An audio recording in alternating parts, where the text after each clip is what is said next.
tower number, actually we should start out there, but this is tower number 4. And this is basically has been a number of things over the years. Right now it's my main 6-meter tower.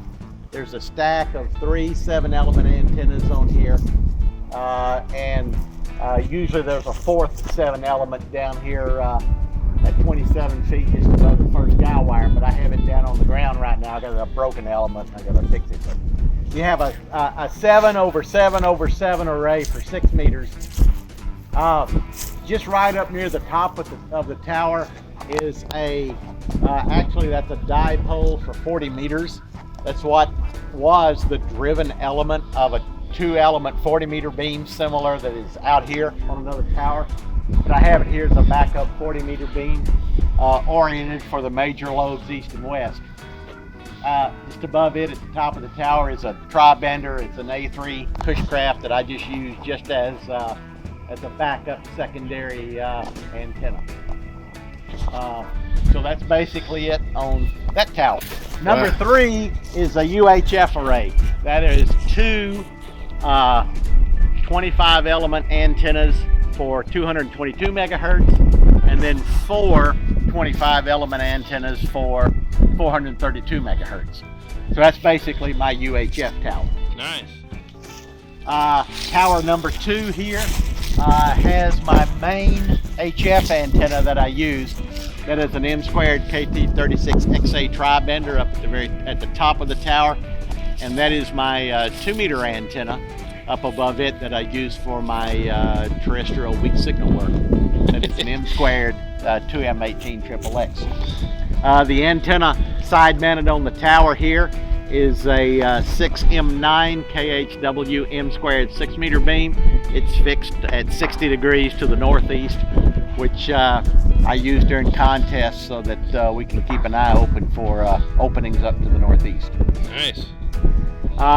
Tower number 1 out in the field is the main HF tower for 40 meters, 30 meters, 17 meters, and 12 meters. That is a Cushcraft 2-element 40-meter beam right at the top of the tower. And the antenna just above it is a Cushcraft A3WS, which is a 17 and 12 meter beam with a 30-meter element on the driven element. What's this dish for? Which one? Well, both of them, I guess. The one that's pointed straight up was a idea I had several years ago for some microwave moon bounce. Right. And I got this dish, I put it up, and then I never did finish completing it where it could rotate in the azimuth as well as the elevation. Right. It's getting ready to come down. And I'm going to take it to a guy down in Texas. So it was one of those projects that never got completed. The other dish is a 2.4 meter offset fed dish that I'm going to keep here and use for some microwave EME. Interesting. Another project that's just not completed. Right. Just beyond those dishes is a tower that's half up. Oh yeah, I see it in the distance and there. That is that's going to be tower number 5, and that will have on it what is called a Navasa 5 antenna by JK. It is a 5-band antenna that has 2 separate elements on each band: 20, 17, 15, 12, and 10. And that's basically just going to be a backup for a contest for searching for multipliers. Nice. Way out in the field, you see 4 poles up in the air. Yes, I do. That is a full-size Foursquare antenna for 80 meters. Wow. And that's what I use for my 80-meter DX. Nice. Each of those elements is 67 feet tall. It's made out of 3-inch aluminum irrigation tubing. Right. And it is fed there in the center, and it's switchable in 4 directions. Neat. About a little over 5-6 dB of gain in each direction when you're switched into that direction. Wow. This is my 2-meter EME moon bounce array. Very interesting looking there. Those are 4 Cushcraft 17 B2 antennas that I've had for years. In fact, I got those moon valves back in the early 1990s. Yeah. And it rotates in the azimuth, plus it elevates as well. No kidding. So I can go through an entire moon path and workstation. That's really cool. That is amazing.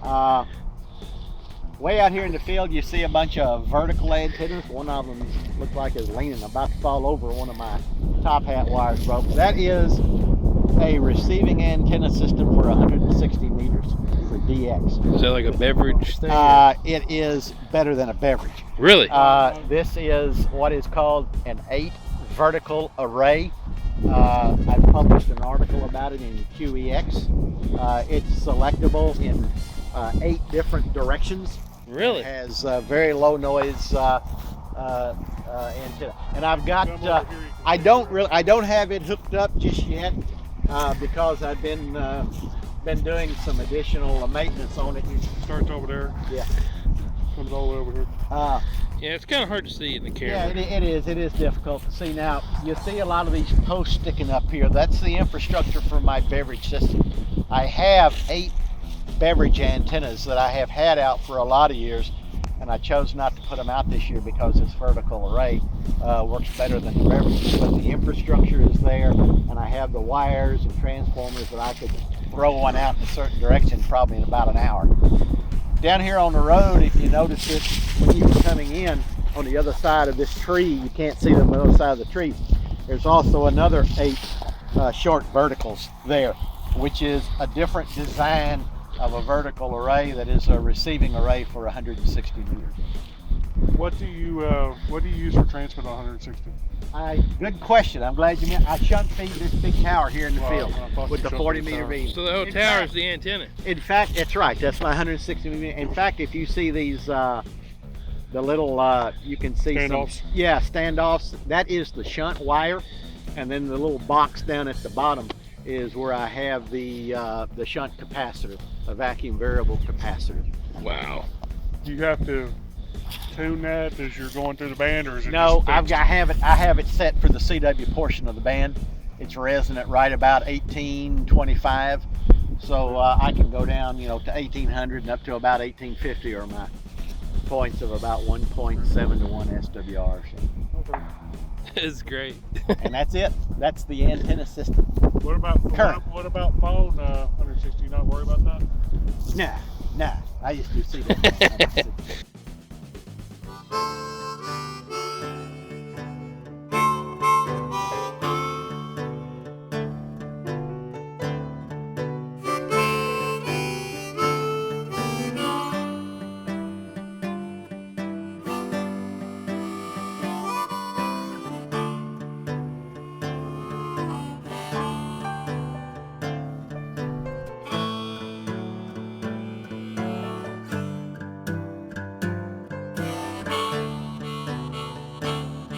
All right, we're doing the rookie roundup. We've made a bunch of calls.